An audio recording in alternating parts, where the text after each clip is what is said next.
মোট সংগ্রহ 7,78,76,278 টাকা। এ হচ্ছে আমাদের এ পর্যন্ত আয়ের উৎস, আয়ের পরিমাণ। আজকে আমরা সোনালী ব্যাংক শাখা ঢাকা বিশ্ববিদ্যালয়ে যে অর্থটি জমা দিয়েছি সেটি হচ্ছে 5,17,17,147 টাকা। বৈষম্যবিরোধী ছাত্র আন্দোলন আহ্বানে গণত্রাণ সংগ্রহ কর্মসূচি 2024 গত 21/8/2024 সাল থেকে বাংলাদেশের দক্ষিণ অঞ্চলে ঘটে যাওয়া ভয়াবহ বন্যা এবং এর ফলে সৃষ্ট মানবিক দুর্যোগ মোকাবেলায় বৈষম্যবিরোধী ছাত্র আন্দোলন গণত্রাণ সংগ্রহ কর্মসূচি ঘোষণা করেছে। 22/8/2024 তারিখ থেকে ঢাকা বিশ্ববিদ্যালয়ের টিএসসিতে একটি বুথের মাধ্যমে নগদ টাকা এবং প্রয়োজনীয় সামগ্রী সংগ্রহ করা শুরু হয়। উক্ত কর্মসূচিতে অভূতপূর্ব সাড়া পাওয়ার ফলে পর্যায়ক্রমে ডাকসু ক্যাফেটেরিয়া এবং সেন্ট্রাল ফিল্ড নিয়ে আমাদের কর্মসূচি চলমান থাকে। অর্থ সংগ্রহের বিষয়টা বলছি, গত 22/8/2024 সাল থেকে 28/8/2024 রাত 9টা পর্যন্ত আমাদের নগদ অর্থ 6,68,50,100 টাকা সংগ্রহ করা হয়।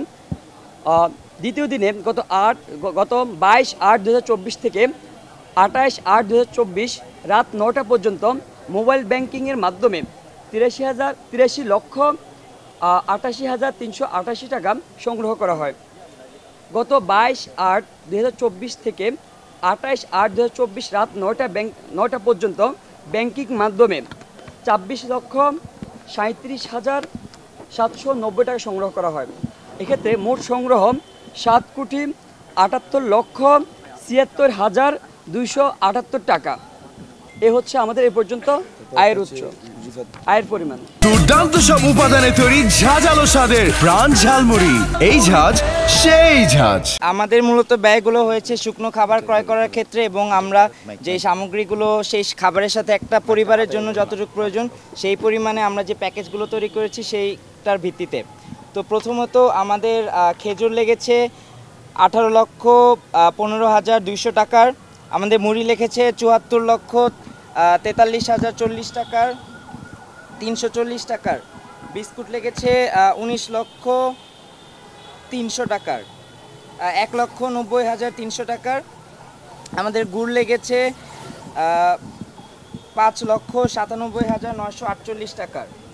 দুপুর এবং রাতের খাবার, এই খাবারগুলো মূলত আমাদের যেই সব ভলেন্টিয়াররা সকাল থেকে রাত 2টা-3টা পর্যন্ত আমাদের এখানে কাজ করেছে, স্বেচ্ছাশ্রম দিয়ে কাজ করেছে,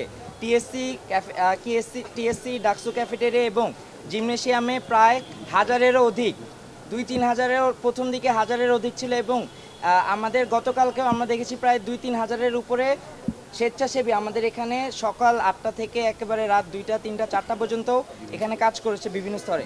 তাদের দুপুরের খাবারের ব্যবস্থা করার জন্য আমাদের খরচ হয়েছে 3,92,645 টাকা। বিভিন্ন সময় দাড়ি কাটার কলম এবং মাইক্রোফোন ইত্যাদিতে আমাদের খরচ হয়েছে 45,050 টাকা। গাড়ির সাথে আমাদের যে স্বেচ্ছাসেবক আমরা যেই ত্রাণগুলো পাঠিয়েছিলাম সেখানে ঢাকা বিশ্ববিদ্যালয় এবং অন্যান্য বিশ্ববিদ্যালয়ের স্থানীয় এমন কিছু মানুষ এবং স্বেচ্ছাসেবককে আমরা পাঠিয়েছি যারা ত্রাণ কার্যক্রম যাতে সুষ্ঠুভাবে সম্পন্ন হয় সেই প্রচেষ্টাটা করতে পারে। তাদেরকে হাত খরচ এবং অন্যান্য খরচ বাবদ আমাদের দিতে হয়েছে প্রায় 20,000 টাকা। রিক্সা ভাড়া এবং ভ্যান ভাড়া বিভিন্ন কারণে আমাদের গিয়েছে 650 টাকা। আমাদের এই ত্রাণ সামগ্রীগুলো প্যাকেজ আকারে প্যাক করার জন্য আমাদের পলিথিন প্রয়োজন হয়েছে, এবং সেই পলিথিনের জন্য আমাদের খরচ হয়েছে 3,30,505 টাকা। আমাদের এই প্যাকেজগুলো একটা আমরা বস্তাতে দিয়েছি, এবং একটা পর্যায়ে গিয়ে সেই বস্তাটা আমাদের বৈষম্যবিরোধী ছাত্র আন্দোলনের একটি ব্যানারের মাধ্যমে বস্তাটি এসেছে। সেই বস্তার উপরে আমাদের খরচ হয়েছে 5,26,480 টাকা।